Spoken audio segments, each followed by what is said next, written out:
Il y a eu un long chemin parce que c'était il y a presque 10 ans avant la parution du livre. C'était une résidence où nous étions quelques auteurs à avoir été invités par le Centre national du théâtre à embarquer à bord d'un cargo de marchandises qui prend régulièrement des passagers. Mais là, on était 6 auteurs de théâtre et on a fait une traversée, d'abord le long des côtes pour charger les conteneurs et puis après Saint-Nazaire jusqu'à Pointe-à-Pitre. L'histoire est vraiment arrivée tard dans le processus parce que souvent je pars pas d'abord d'un scénario, d'une histoire, j'ai d'abord des intuitions, des images, des fragments et je peux commencer à construire une histoire une fois que j'ai quelques fragments assez solides en place, des morceaux dont je suis assez sûre presque musicalement. C'est la première fois que je me laissais autant aller aussi à une vraie histoire et ça a été un plaisir aussi.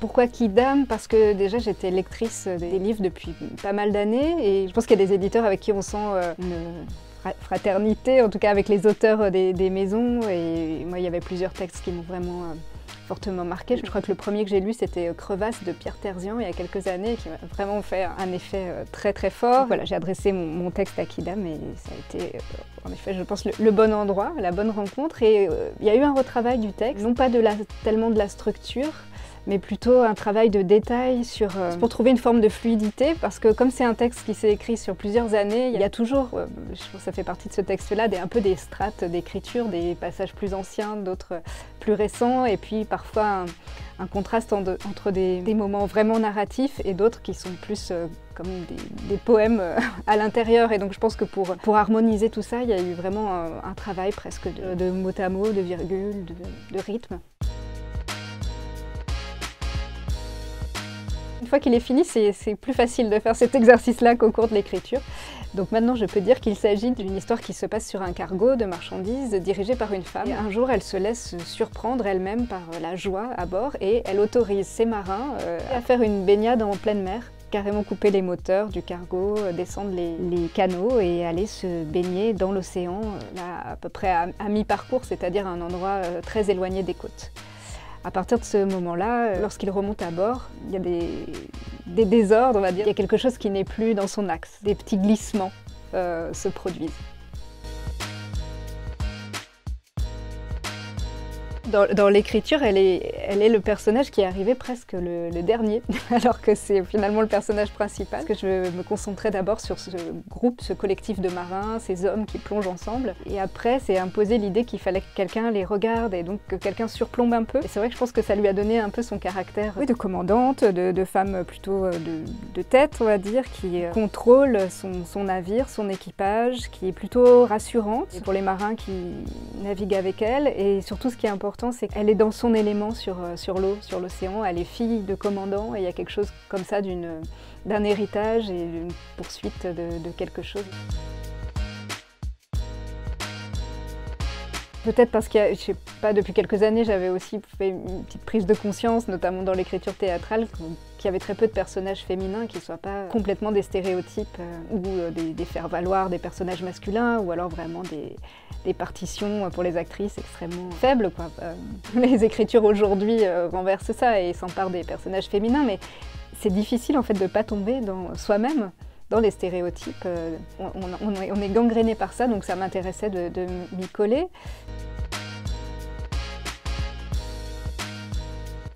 C'est quelque chose qui vient donner de la force aussi à l'écriture, pour ne pas rester juste dans des idées, des bonnes idées, ou juste raconter une histoire de façon très extérieure et très froide.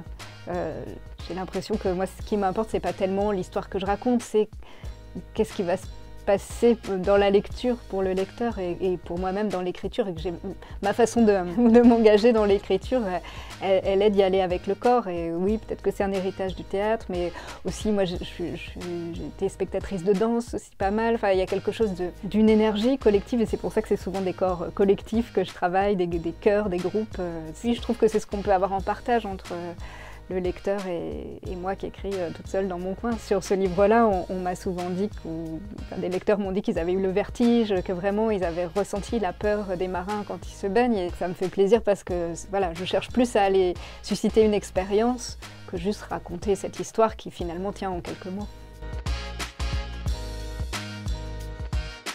L'Odyssée et Moby Dick étaient présents avant l'écriture, et puis ils ont toujours été sur la table, même si finalement Moby Dick, je me suis assez éloignée du cœur du livre. Et par contre l'Odyssée, j'y suis revenue plus que je l'aurais pensé, parce que c'était a priori quelque chose qui était assez loin de moi, le côté guerrier, retour à Ithaque, etc. Et en fait, en le lisant intégralement, parce que je connaissais que des épisodes, je me suis rendu compte que c'était pas ça l'Odyssée, c'est pas l'Iliade, quoi. C'est l'Odyssée, c'est vraiment une espèce d'errance aussi, plus mélancolique que je l'avais imaginé. Voilà, et du coup, la mer devient aussi, dans l'Odyssée, une espèce de métaphore d'un état d'Ulysse. Plus il approche du but et plus il raconte son histoire, et plus il pleure, il y a quelque chose d'assez fort dans la façon dont ce personnage ressemble pas du tout à ce qu'on imagine de lui dans l'imaginaire collectif. Et la mer comme endroit de surgissement possible des monstres ou des univers parallèles. Parce qu'il y a une puissance des éléments qui fait que ça demande une puissance d'écriture pour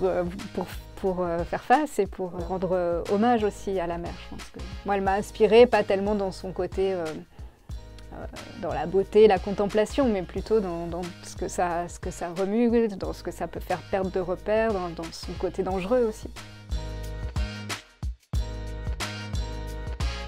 J'ai l'envie de ne pas me cantonner à une idée de ce que devrait être le roman, ou un roman, et d'être libre. C'est un peu ce que vivent les personnages sur ce bateau, l'expérience de la liberté aussi. Et j'avais pas envie que ce soit quelque chose d'efficace ou de bien ficelé, j'avais envie que ce soit mon endroit d'exploration et de liberté, et donc de me permettre des choses comme surgissement presque fantastique à un moment.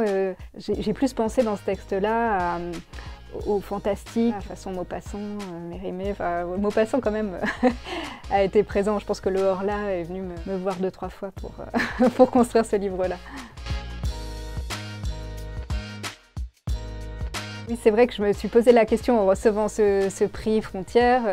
Je me suis dit au premier abord que c'est pas forcément un mot consciemment qui m'avait accompagnée dans l'écriture. En faisant des lectures lors de rencontres, il était partout ce mot-là. Et notamment sur cette frontière entre terre et mer et entre les vivants et les morts. Il y a quand même cette chose qui est centrale.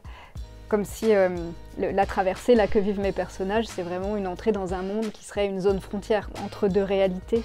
Ce qui m'intéresse souvent, c'est toutes les frontières invisibles, qu'elles soient sociales, mais aussi entre des états d'être, c'est-à-dire des moments où on peut être ensemble dans un même endroit et puis avoir des personnes qui sont pleinement là où elles sont et d'autres qui sont un peu absentes pour plein de raisons différentes. Voilà, c'est ça que j'ai essayé de creuser.